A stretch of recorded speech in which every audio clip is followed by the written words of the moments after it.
하면 임산부 배려석이라고 하는 분홍색 좌석이 있습니다. 임산부 배려석 이전에는 경로석이라고 하는 게 있었어요. 임산부 배려석이나 경로석 모두 약자를 배려하는 제도입니다. 갑자기 생겨나지 않았어요. 약자에 대한 배려를 이야기할 때 1852년에 발생한 버큰헤드호 침몰 사고를 이야기합니다. 영국 해군의 수송함인 버큰헤드호가 군인과 민간인 638명을 태우고 항해하다가 남아프리카 공화국 인근에서 암초에 부딪혀 침몰하게 되는데, 배에 탑승하는 인원보다 구명정이 훨씬 이게 다 못 태우는 거예요. 숫자가 작아, 구명정이. 이때 영국 해군 병사들이 어린아이와 여성을 먼저 구명정에 태우고 자신들은 배에 남았고 결국 익사했습니다.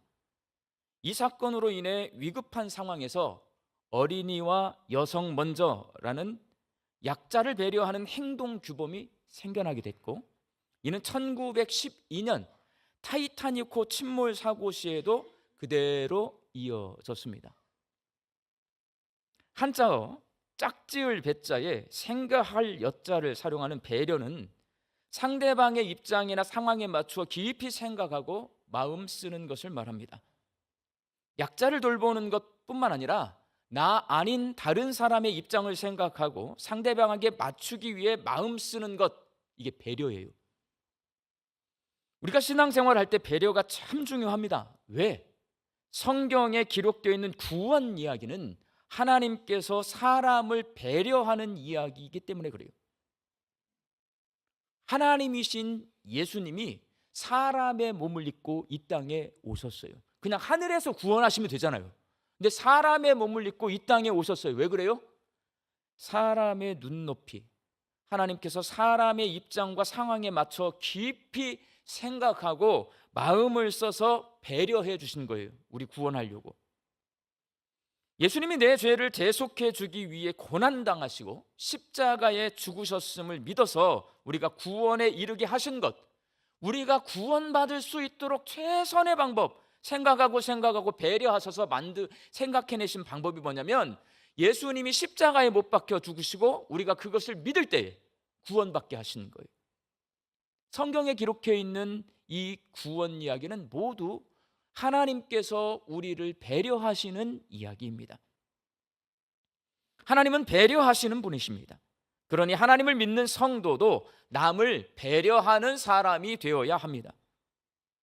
오늘 본문 말씀에는 남을 배려하지 못한 사람들에 관한 이야기가 기록되어 있습니다.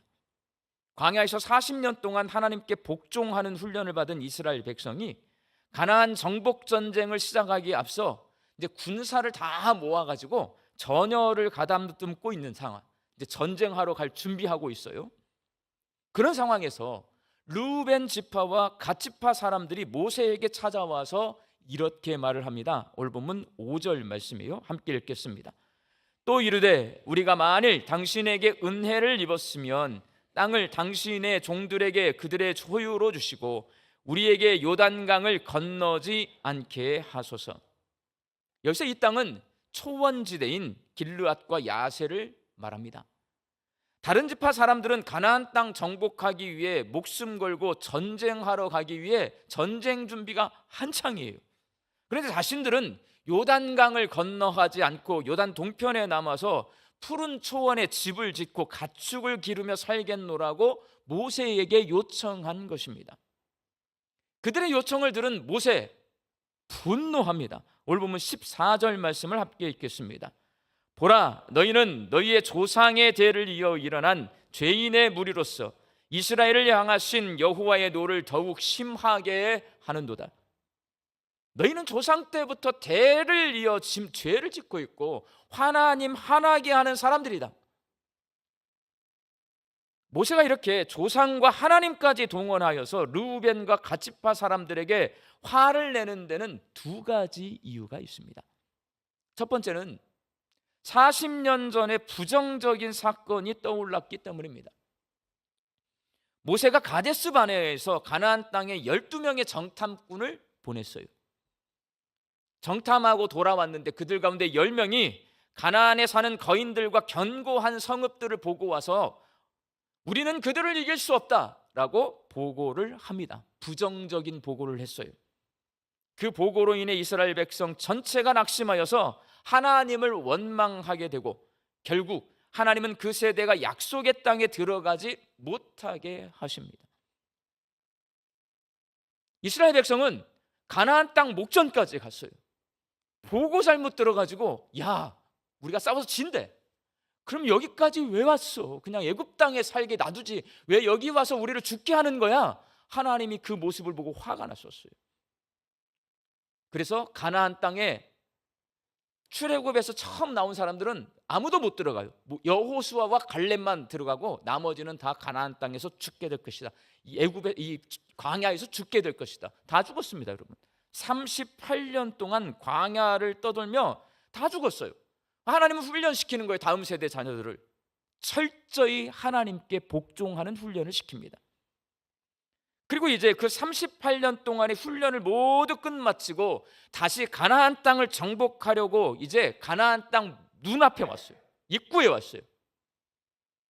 그런데 르후벤과 갓지파 사람들이 요단강을 건너가지 않겠다고 하니 모세는 과거 그 부정적인 사건이 다시 반복될까 봐 화를 내고 있는 거예요.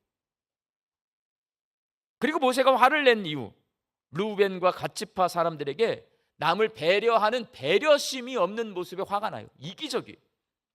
남들은 모두 전쟁 준비를 하는데 두 지파 사람들만 이 전쟁에 참여하지 않고 요단 동편에 남아 가축 키우며 살겠다고 하는 것은 다른 지파 사람들을 전혀 배려하지 않고 자기 유익만 구하는 아주 이기적인 모습입니다. 우리나라는 이거 금방 이해할 수 있어요. 남의 아들 다 군대 가는데 내 아들은 군대 가면 힘드니까 군대를 안 가게 빼돌려. 승질 나요, 안 나요? 승질 나죠. 똑같은 거예요, 여러분. 이러한 모습은 이스라엘 12지파가 일치 단결해서 가나안 정복 전쟁을 해야 할 아주 중요한 이 시기에 부정적인 영향을 줄 수밖에 없습니다. 이스라엘 전체를 분열하게 만들고 이스라엘 백성의 사기를 떨어뜨릴 것이 뻔합니다. 그러니 모세가 화가 날 수밖에 없어요. 전쟁하러 가야 되는데 이제 막 전쟁 시작하려고 하는데 우리는 전쟁하러 가지 않고 여기다 집 짓고 여기서 가축 키우면서 우리끼리 잘 먹고 잘 살겠다. 이런 사람들이 나타나니 이거 전쟁할 마음이 나겠어요? 이스라엘 백성은 지난 38년 동안 광야에서 하나님께 복종 훈련 받았습니다. 그 훈련 가운데는 분명히 이기적인 모습을 내려놓고 남을 배려하는 훈련도 포함되어 있었을 거예요.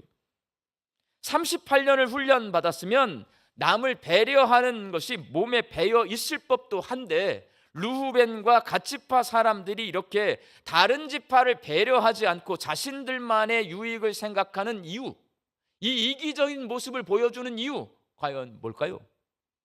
38년 훈련 받았는데 이게 변화된 게 없고 성장한 게 없어요. 왜 이러는 거예요, 도대체? 왜 그러냐?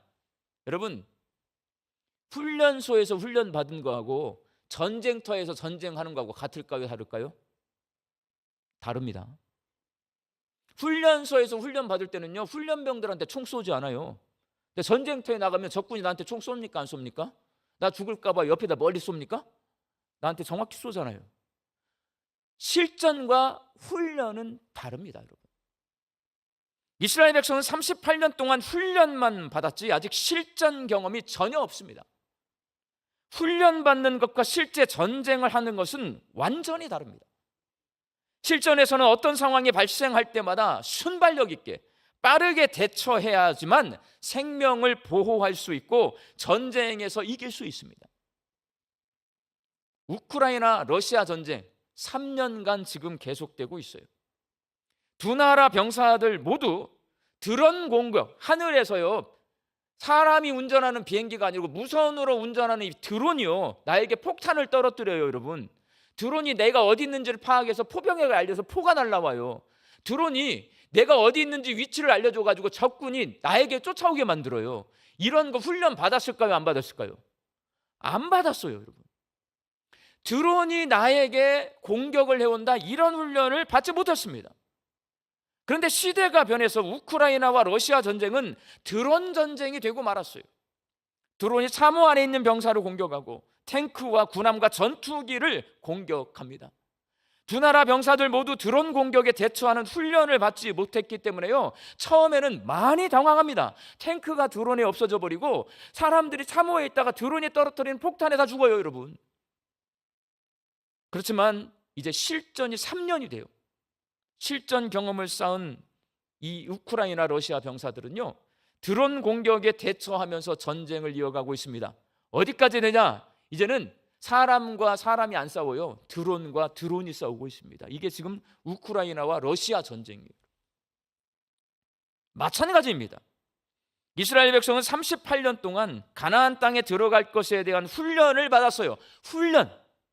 그러나 가나안 땅 밖에 있는 요단 동편의 땅에 대한 훈련 받았을까요? 안 받았을까요? 야, 가나안 땅, 젖과 꿀이 흐르는 땅, 하나님이 우리에게 약속하신 땅, 이거 훈련 받았어. 근데 가나안 땅 들어가기 전에 요단 동편, 이거 훈련했을까요? 안 했을까요? 안 받았어요. 이런 훈련은 없어. 요단 동편, 가나안 땅이 들어가기 전에 이방인들이 살고 있는 이 땅, 이거는 한 번도 들어본 적이 없어요. 그들은 가나안 땅이 하나님께서 그들에게 조상 아브라함에게 주시겠다고 약속하신 땅이고 젖과 꿀이 흐르는 풍요로운 땅이지만 그곳에는 거인인 안악자손처럼 싸워서 이기기 힘든 사람들이 살고 있는 땅임을 잘 알고 있습니다. 하나님의 약속과 이미 정탐꾼들이 갔다 와가지고요, 잘 알고 있어요. 그래서 지난 38년 동안 하나님께서 약속을 지키실 것을 믿는 훈련과 가나안 땅을 하나님이 주시는 복으로 충만하게 하는 훈련, 안악자손과 싸워서 이길 수 있는 훈련, 이거 38년 동안 받은 거예요. 가나안 땅을 향한 훈련 받았어요. 그리고 가나안 땅에 들어가면 각 지파의 인구수에 따라 분배받을 땅 넓이를 정하고, 그러니까 숫자를 셌어요. 숫자가 많으면 땅을 많이 갖는 거예요. 적으면 적게 갖는 거예요. 이거 미리 훈련 받는 것은 왜 그래요? 땅 분배하다가 싸울까 봐 이미 훈련 받았어요. 제비를 뽑아 분배받을 땅 위치를 정해서 땅 분배 문제로 다투지 않는 훈련을 받았어요. 왜 제비를 뽑냐? 여러분, 농사짓기 좋은 땅이 있는가 하면 산이 많아가지고 농사짓기 어려운 땅이 있어요. 외곽 지역이 있는가 하면 수도 가까이에 수도권이 있어요. 어떤 땅을 다 분배받고 싶을까요? 안전하고 농사 잘 되고 수도권 가까운 데 다 분배받고 싶을 거예요. 근데 이걸 어떻게 분배할 건가? 하나님이 제비 뽑아라. 그래서 땅 분배 문제로 다투지 않는 훈련을 이미 받았습니다. 하루에 아침과 저녁으로 2차례 하나님께 제사를 드리고 일주일에 한 차례 안식일에 하나님께 제사를 드리고 매월 한 차례 첫날에 하나님께 제사를 드리며 가나안 땅에 있던 우상 숭배를 하지 않고 오직 하나님만 섬기는 훈련 이미 다 받았어요. 모두 다 어떤 훈련이냐? 가나안 땅 안에 들어가서의 훈련이에요. 그러나 가나안 땅에 들어가지 않겠다는 지파가 나오게 될 줄은 꿈에도 몰랐습니다. 다 가나안 땅을 향해 가는데 나 가나안 땅 안 들어갈 거야, 이런 사람들이 나올 거라고 생각을 못했어요. 여러분, 모두가 함께 싸워서 가나안 땅에 살고 있는 사람들을 쫓아내고 이스라엘 12지파 모두 그 땅에서 살 줄로만 생각을 했는데 12지파 가운데 2지파씩이나, 그것도 모범을 보이며 다른 지파를 이끌어야 할 장자 지파 루벤은요, 야곱의 첫째 아들이에요. 장손이란 말이에요. 그럼 모범을 보여야 되는데 그 장손이 요단 동편에 있는 이방인들의 땅인 길르앗과 야셀이 약속의 땅 가나안 땅보다 훨씬 좋게 보이는 거예요. 딱 이 사람들은 오랫동안 양치고 사니까요, 양치기 좋은 곳, 가축을 기르기 좋은 곳이 어딘가 땅을 볼 줄 아는 거예요. 근데 가나안 땅을 들어가려고 이렇게 가고 있는데 여기를 보니까 너무 좋아. 여기서 가축 기르고 살면 딱 좋겠어. 그러니까 눈이 가나안 땅에서 어디로 돌아가냐? 이방인의 땅 길르앗과 야셀로 돌아간 거예요. 근데 내가 가지고 있는 경험, 내 욕심, 여기서 가축 기르고 살면 너무나 좋겠다. 이게 딱 돌아가니까 입에서 나오는 거예요. 나 가나안 땅 안 갈래요. 나 여기서 살래요. 이거는 한 번도 생각해 보지 못하는 거예요. 이런 상황이 발생한 것을 전혀 예상하지 못해서 이에 대한 훈련을 받지 못했기 때문에 모세가 보인 첫 번째 반응, 놀래요. 그리고 화가 나. 그러니까 화를 내요. 그렇지만 그렇게 화를 낸다고 이 문제가 해결될 문제가 아닙니다. 최고 지도자 모세와 전쟁에 나갈 루벤 갓지파 사람이 서로 다투게 되면 이 전쟁을 앞두고 있는 상황에서 자중질환이 일어나는 거거든요. 이러면 전쟁이 불리한 상황으로 치닫게 됩니다. 그러니 마음을 가라앉히고 차분히 생각한 후에 이 문제를 어떻게 해결해야 될지 모세는 깊이 생각해 봐야 돼요. 루벤과 갓지파도 마찬가지. 지금까지 그들이 들어가게 될 가나안 땅에 대한 이야기만 들었지, 이 사람들은 가나안 땅 밖에 있는 이방인들의 땅에 대한 이야기를 한 번도 들은 적이 없습니다. 그래서 길르앗과 야셀처럼 가축 키우기 안성맞춤인 비옥한 땅을 만나게 될 줄도 몰랐어요. 가나안 땅에 가면 젖과 꿀이 흐르는 땅이고 거기 가면 내가 가축 기르고 잘 살 수 있을 거라고만 생각했는데 여기 가나안 땅이 아닌데 좋은 땅이 있는 거예요. 두 지파 사람들의 눈에 길르앗과 야셀은 절대로 놓칠 수 없는 목축업에 최적화된 땅으로 보입니다.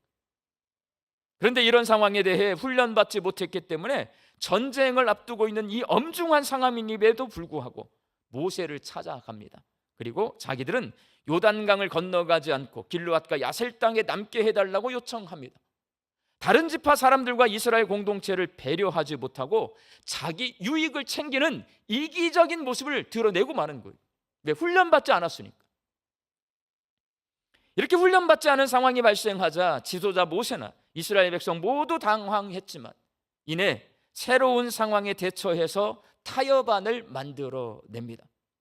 루벤과 갓지파 사람들이 길르앗과 야셀의 성을 쌓고 여자와 아이들과 가축을 안전하게 한 후에, 그러니까 먼저 전쟁하러 가는 게 아니고요, 길르앗과 야셀 이 이방인의 땅, 목축하기에 너무 좋은 땅, 그래 줄게, 거기다 집 짓고 가축 우리 다 만들어 놓고, 그리고 난 후에 루벤과 갓지파 이 두 지파가 가장 먼저 전쟁에 선봉에 서는 거예요. 맨 앞에. 그리고 전쟁이 다 끝날 때 맨 뒤에 빠져나오는 거예요. 이를 통해 하나님을 믿는 성도는 자기 유익만을 취하는 이기적인 모습 버려야 된다.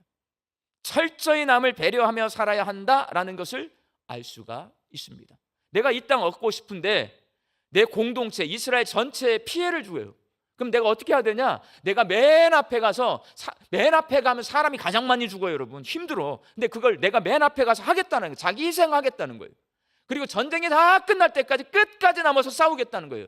전쟁이 다 끝나면 다른 지파 다 빠져나가고 나면 그 맨 마지막에 전쟁터에서 나오겠다는 거예요. 내가 자기 희생하겠다는 거예요. 오늘 말씀을 통해요, 배려하는 훈련을 받지 않으면 배려할 수 없어요. 그러니까 훈련을 받아야 돼요. 훈련받지 않은 생소한 상황이 발생해.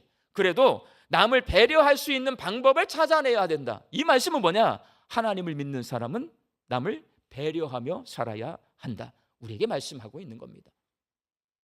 사랑하는 광주 양림교회 성도 여러분, 우리 사회가 이전보다 남을 배려하는 사회가 되었습니까? 지금 자기 유익만 구하는 이기적인 사회가 되었습니까? 여러분 젊었을 때, 여러분 어렸을 때보다 지금 남을 배려하면서 살아요? 내 유익 취하면서 이기적으로 살아요? 헷갈려요? 제 눈에는 이기적으로 살아요, 여러분. 이전보다 교육 수준도 높아지고요, 시민정신, 질서의식도 높아지고 훨씬 부유해졌는데 남을 배려하는 모습은 점점 사라지고 내 유익만 주장하는 이기적인 모습만 가득한 사회를 만들어 놓고 있어요, 우리는. 그러다 보니 사람들이 점점 어떻게 되냐? 거칠어집니다. 고집스러워집니다. 무슨 얘기냐면요, 어제 설교를 준비하면서 가만히 생각을 해봤어요. 제가 어렸을 때예요, 초등학교 때입니다. 그때는 우리나라에 자가용이라는 개념이 거의 없을 때예요. 길은 뚫려 있는데 사람들이 차를 타고 다니지 않을 때예요.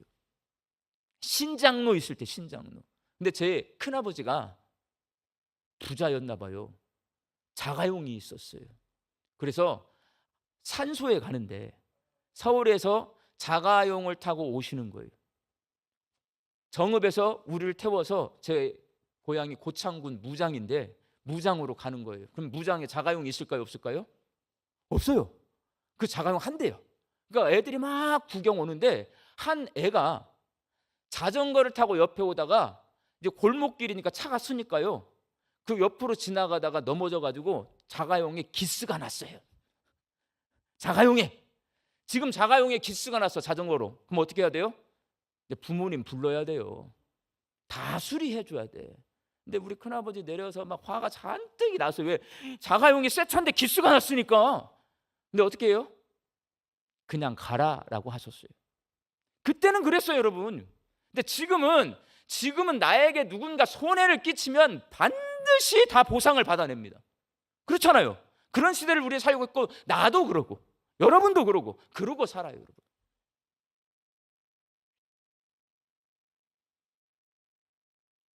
이전보다 교육 수준 높아지고 훨씬 부유해지고 시민의식도 높아졌지만 남을 배려하는 모습은 사라지고 이기적인 모습만 가득합니다. 그러다 보니 거칠어져요. 고집스러워집니다. 자기 유익을 위해서 자기 주장만 하다 보니 대화나 타협이 되지 않습니다. 서로 갈등하고 미워하며 분열된 채로 살아가고 있는 거예요. 우리나라 모습 아니에요. 이런 분열이 세상에 어디 있어요? 동서로 갈라지고 어른들과 다음 세대 자녀들이 갈라지고 남자와 여자가 갈라져서 싸우고 진보와 보수가 싸우고, 이게 해결 방법이 안 나와. 대화 타협이 되질 않아요, 여러분. 그러다 보니 세상이 따뜻합니까? 따뜻하지 않습니까? 차가워. 행복합니까? 불행합니까? 행복한 사람보다 불행한 사람이 훨씬 많아, 우리나라는. 이게 다 누구 잘못이에요? 이게 누구 잘못일 것 같아요? 우리나라는요, 모든 잘못을 다 누구한테 돌리나? 1번 대통령, 2번 정치인들한테 다 돌려버려요. 그리고 다 우리가 가난하다고 생각하니까 다 누구한테 하냐? 잘 사는 사람들한테 다 돌려버려요.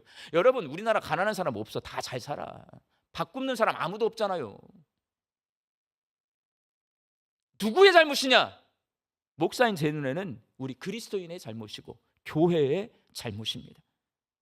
교회와 성도가 남을 배려하는 모범을 보여주면 따뜻하고 행복한 세상이 될 텐데, 교회가 그리고 예수 믿는 성도들이 그 모습을 보여주지 못하니 이놈의 세상이 차가워도 이렇게 차갑고 이기적이어도 이렇게 이기적이고 이렇게 불행한 세상이 되고 만 거예요. 기원전 18세기경에 제정된 것으로 알려진 고대 바벨론의 함무라비 법전이라는 게 있습니다. 거기에 고아와 과부와 가난한 사람과 노동자와 같은 약자를 보호해야 한다라는 항목이 있어요. 성경보다 훨씬 앞에 있는 거예요. 근데 거기에 고아, 과부, 가난한 사람 보호해 줘야 된다, 노동자, 종들 보호해 줘야 된다 항목이 있어요. 대단한 거예요, 여러분. 근데 문제가 있어요. 지킬까요, 안 지킬까요? 항목은 있는데 인류 역사상 약자를 보호하는 이 항목이 지켜진 적이 없습니다. 그것은 우리가 살고 있는 지금도 마찬가지입니다. 우리나라에서 약자를 배려하는 상징하는 대중교통 수단에서 노약자석이 지정된 건 아까 말씀드렸지만 46년밖에 안 돼요. 임산부석은요 2013년인가 지정이 됐고 1980년대 초반에 노약자석 지정이 됐어요. 46년의 역사밖에 없어요. 서구 사회에서 어린이와 여성 우선제도, 아까 배침몰한 거예요. 그때 생겨난 거예요. 173년밖에 안 돼요. 인류 역사가 수천 년인데 그 가운데 약자를 보호해주는 어떤 제도, 규범이 우리 사회 속에 약속으로 생겨난 게 우리나라는 불과 46년, 서구 사회는 173년, 얼마 되지 않습니다. 하나님께서는 이스라엘 백성을 택하셔서 율법을 주셨고요, 그 율법 안에서 서로 배려하며 살도록 하셨는데 배려하며 사는 것이 쉽지 않습니다. 남을 배려할 수 있도록 훈련받아야 하고, 훈련받지 못한 생소한 상황에도 남을 배려할 수 있는 방법을 찾아내야 된다. 성경은 우리에게 가르쳐 줍니다. 그런 사람이 있어요. 가나안 정복 전쟁 당시 이 모세 시대에 그렇게 산 사람이 있어요. 누구냐? 갈렙입니다. 갈렙. 루이벤과 갓지파 사람들은 자기들의 유익을 먼저 생각해서 모세에게 비옥한 토지인 길르앗과 야셀 땅, 내가 저 땅 차지하면 내가 잘 먹고 잘 살 거야, 이 땅을 주십시오 요청했잖아요. 거꾸로 갈렙은 험악한 산지, 이스라엘 백성이 두려워하는 거인인 안악자손이 살고 있는 헤브론, 이 헤브론에 살고 있는 안악자손 때문에 이스라엘 백성들이 겁이 나가지고 우리 못 들어간다 이렇게 된 거거든요. 근데 그 헤브론 땅을 갈렙이 모세에게 달라고 합니다. 여호수아에게 달라고 해요. 다른 지파 사람들이 꺼려하는 땅을 공동체를 배려하는 차원에서 내가 그 땅에 살겠습니다, 그 땅 내게 주십시오 라고 말을 하는 거예요. 모두가 꺼려하는 헤브론은 땅 분배 책임을 맡은 여호수아에게 큰 골칫거리입니다. 거기 거인들이 살고 있고요, 다 두려워해. 근데 거기 올라가서 차지할 사람 손 들어봐. 아무도 손을 들지 않아요. 여기는 누구에게 보낼까 머리가 아파요, 여호수아가.